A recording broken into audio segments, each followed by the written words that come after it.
I have a question from our recent past, which is, why do our heads not face north when we're lying down?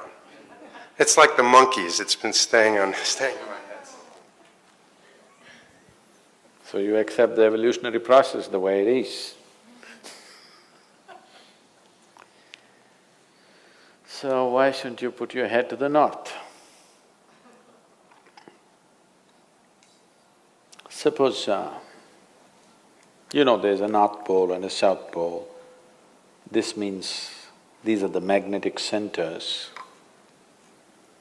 And you also know the whole land masses, whole continents have been slowly being pulled towards the north. They've been traveling. Know this? Not really. But at least, geologically, the whole land masses have been traveling.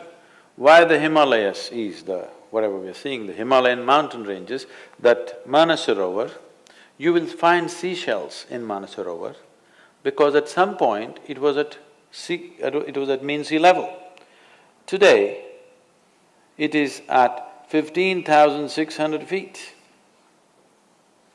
So what transported this lake bed, which was at sea level, to this place is the whole Indian subcontinent is crashing into the Central Asian plate.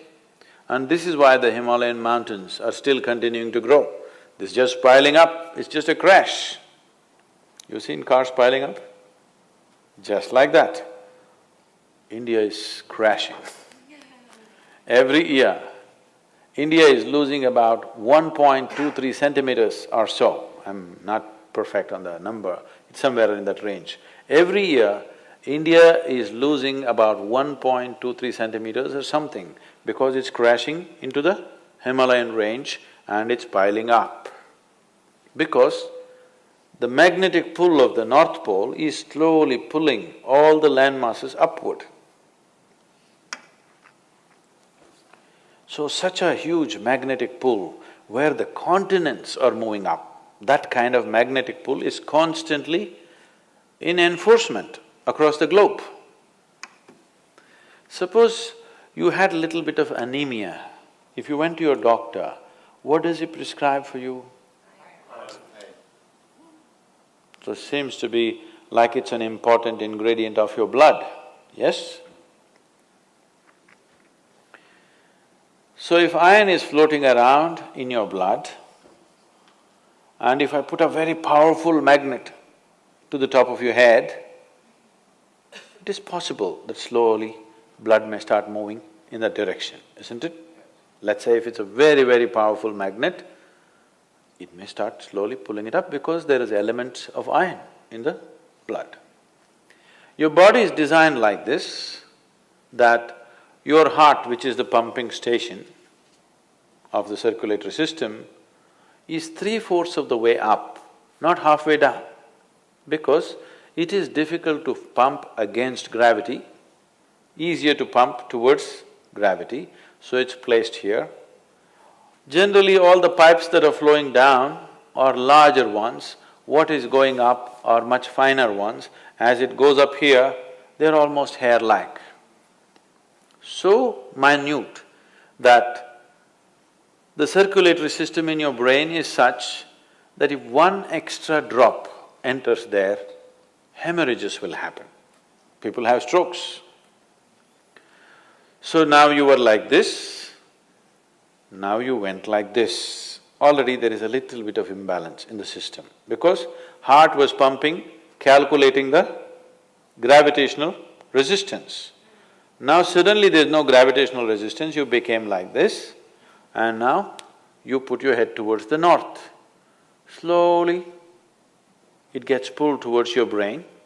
So one thing that could happen to you is you could have disturbed sleep. If you put your head to the north and sleep, you could have disturbed sleep, all kinds of dreams happening. If you are in your old age, it is possible that you can have a stroke or you could just die in your sleep. It's very much possible. Not that if you sleep one day you will fall dead. every day, every day, every day, if your bed is arranged that way, that every day you're sleeping, put your head to the north, you are asking for trouble. Some kind of trouble, we do not know what kind of trouble you will get, that depends on the strength of your system. If it is weak, very weak, you may fall dead, or you may get a stroke, or you may just get disturbed sleep, you may just have nightmares, or during the day you act funny. So many things will happen because excess circulation is happening in the brain when it should not be happening, simply because you put your head to the north. So in case you go to South America, then you should not put your head to the south. If you went to Australia, you should not put your head to the south. You can put it to the north, out there. In the northern hemisphere, you do not put your head to the north. What if you live on the equator? If you live on the equator? You can spin like a needle. Is there an optimal direction for your head to be facing? East is best. Northeast is okay. West is all right. South, if you must. North, no.